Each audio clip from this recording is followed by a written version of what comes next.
दोस्तों कल ईरान की इस्लामिक रेवोल्यूशनरी गार्ड कॉर्प्स यानी आईआरजीसी ने स्ट्रेट ऑफ हॉर्मुज में बड़ी कार्रवाई करते हुए 2 जहाज़ों को कब्जे में लिया।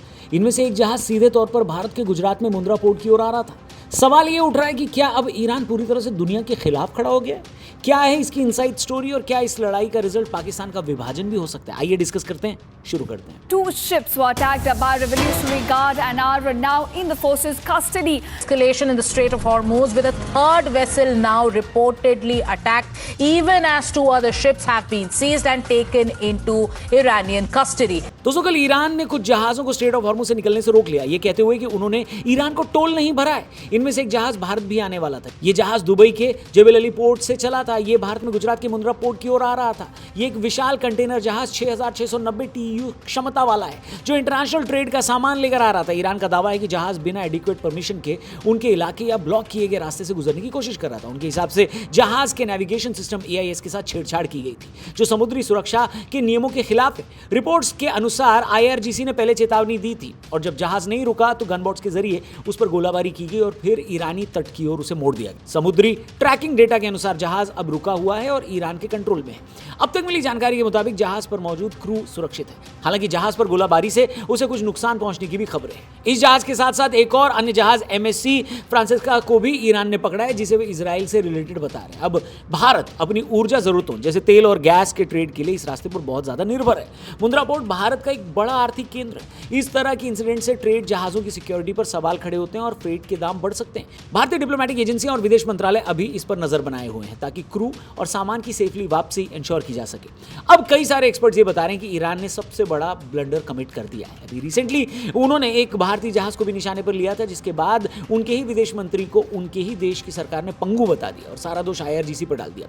अब इस बड़े हमले के बाद सवाल ये पूछा जा रहा है कि क्या भारत और ईरान के बीच 1 to 1 कुछ हो सकता है क्या? ध्यान रहे, हम किसी भी तरह के मिलिट्री वॉर में नहीं जाएंगे, लेकिन ईरान से क्रूड ऑयल लेना कम कर देंगे। एक ऑलरेडी क्लोज्ड रास्ते पर जहां दुनिया के जहाज नहीं जा पा रहे, वहां सिर्फ भारत वो देश है जिसको US और अभी तक ईरान की भी परमिशन मिली हुई थी।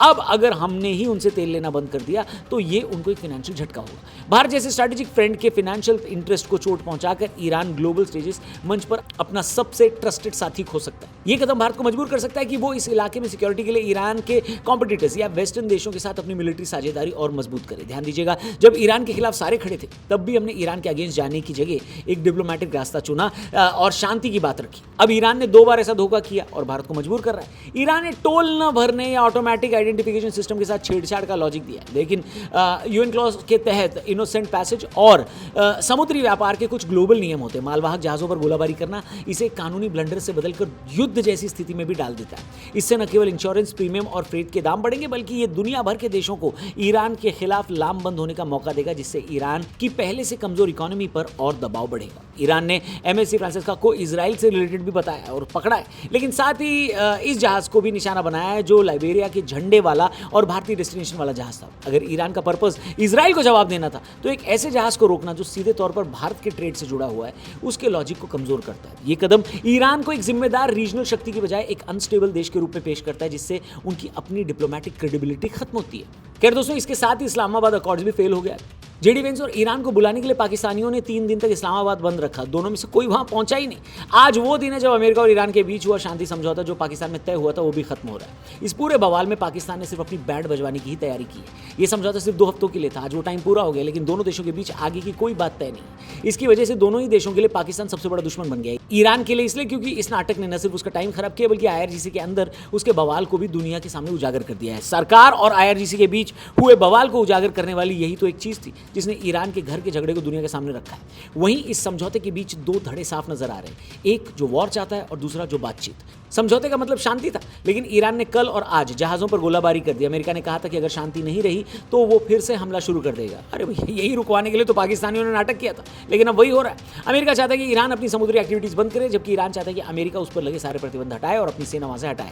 दोनों में से कोई भी झुकने को तैयार नहीं है। एक्सपर्ट्स बोल रहे हैं कि पाकिस्तान के लिए खराब दिन बस शुरू होने वाले हैं। पाकिस्तान ने अमेरिका और ईरान के बीच मीडिएशन करके स्ट्रेट ऑफ हॉर्मुज को फिर से खुलवाने की कोशिश की थी। इसके फेल होने से पाकिस्तान के पास तेल का स्टॉक हफ्तों से घटकर कुछ दिनों का रह गया है। तेल और ईंधन की कमी से बिजली और खाने पीने की चीजों के दाम आम आदमी के पहुंच से बाहर हैं, जिससे देश में श्रीलंका जैसे हालत हो गए हैं भैया।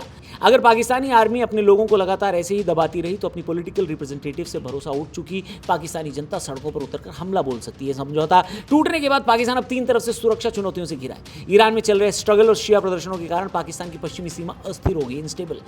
तालिबान के साथ पाकिस्तान पहले ही खुली जंग जैसी कंडीशन में। बलूचिस्तान के बीएलए और अन्य इलाकों में उग्रवाद बढ़ रहा है। एक साथ इतनी जगह सेना तैनात करना पाकिस्तान की इकोनॉमी के लिए नामुमकिन है। पाकिस्तान को उम्मीद थी कि इस समझौते को सफल करा के वो अमेरिका से भारी आर्थिक पैकेज और कर्ज माफी हासिल करेगा। समझौता फेल होने से पाकिस्तान की वो स्ट्रैटेजिक इंपॉर्टेंस भी खत्म हो गई जिसके दम पर वो विदेशी फंड्स मांगता था। बिना किसी बड़े इंटरनेशनल बेल आउट के पाकिस्तान के लिए विदेशी कर्ज चुकाना और अपनी बेसिक जरूरतों को पूरा करना अब लगभग इंपॉसिबल है। इन शॉर्ट पाकिस्तान का क्या हो गया है मोदी जी? लवड़े न भोजन। अब एक्सपर्ट्स कहते हैं कि इस वॉर का सबसे बड़ा आउटकम पाकिस्तान का पार्टीशन या उसके सिविल वॉर में दिखाई देगा। एक्सपर्ट्स बोल रहे हैं कि पाकिस्तान कभी भी एक कल्चरल यूनिट नहीं रहा है। पंजाब प्रोविंस का दबदबा बाकी के प्रोविंस बलूचिस्तान, सिंध और खैबर पख्तूनख्वा को हाशिए पर धकेल देता है। बलूचिस्तान लिबरेशन आर्मी और सिंध के अलगाववादी गुट अब केवल अधिकार नहीं बल्कि पूर्ण आजादी की मांग कर रहे हैं। जब उनका मेन केंद्र इस्लामाबाद आर्थिक रूप से कमजोर होता है तो ये रीजनल पावर्स उसे तोड़ना आसान मानती है, जैसा कि 71 में बांग्लादेश के टाइम हुआ था। दशकों तक पाकिस्तानी सेना वहां की सबसे ताकतवर संस्था थी जो देश को फेविकॉल की तरह जोड़कर रखती थी। हाल ही के सालों में सेना और जनता के बीच जो सीधा टकराव जैसे 9 मई की घटनाएं और राजनीतिक पोलराइजेशन शुरू हुआ है उसने सेना की साख को खत्म कर दिया है। अगर सेना अपनी जनता के खिलाफ खड़ी हो जाती है या इंटरनल विद्रोह को दबाने की कैपेबिलिटी उसमें नहीं है तो वो सुरक्षा कवच भी टूट जाएगा जो पाकिस्तान को भौगोलिक रूप से एक रखता है। सेना के भीतर के आइडियोलॉजिकल मतभेद फूट का कारण बन सकते हैं।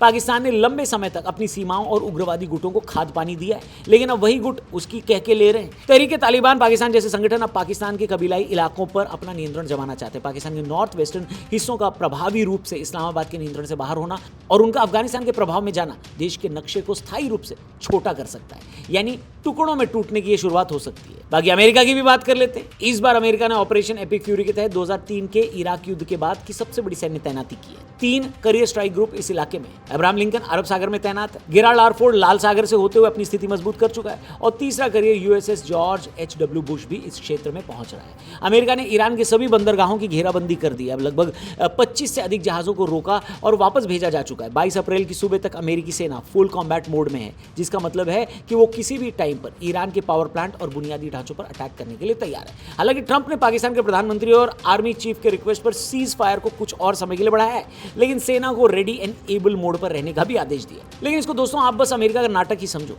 क्यों समझो ये मैं बताता हूं। पहले आप स्ट्रेट ऑफ हॉर्मुज को देखो। स्ट्रेट ऑफ हॉर्मुज दुनिया का सबसे महत्वपूर्ण चोक पॉइंट है जहां से ग्लोबल तेल का लगभग 20% गुजरता है। हम आपको बहुत बार बता चुके हैं। डिफेंस एक्सपर्ट्स और फाइनेंशियल एनालिस्ट के अनुसार इस तरह की नाकाबंदी और सैन्य तैनाती का मंथली खर्चा लगभग $13 बिलियन है। इसमें ईंधन, रसद, हथियारों की तैनाती और हजारों सैनिकों का ऑपरेशन भी शामिल है। अमेरिका ने न केवल अपनी सेना पर खर्च बढ़ाया है बल्कि इस घेराबंदी के कारण ग्लोबल इकोनॉमी पर भी उनके दबाव पड़ा है। तेल की कीमतों में उछाल और सप्लाई चेन बाधित होने से दुनिया भर में इन्फ्लेशन का भी खतरा है। सोचिए अमेरिका इतना खर्चा करने के बाद क्या वापस जाएगा क्या? आप ही बताइए। ट्रंप अमेरिका में क्या मुंह दिखाएंगे और चुनाव में कैसे जाएंगे? एक्सपर्ट्स का मानना है कि अमेरिका ने ईरान को पूरी तरह सबक सिखाने और आर्या पार करने की तैयारी कर दी है। बस इंतजार है कि ईरान और अमेरिका में से पहला हमला कौन करता है। बाकी इस पूरे बवाल पर आपका क्या कहना है दोस्तों, कमेंट करके जरूर बताना और अपनी ओपिनियन भी जरूर शेयर करना। वीडियो भी शेयर करना, चैनल को सब्सक्राइब करना। जल्दी मिलते हैं। जय हिंद।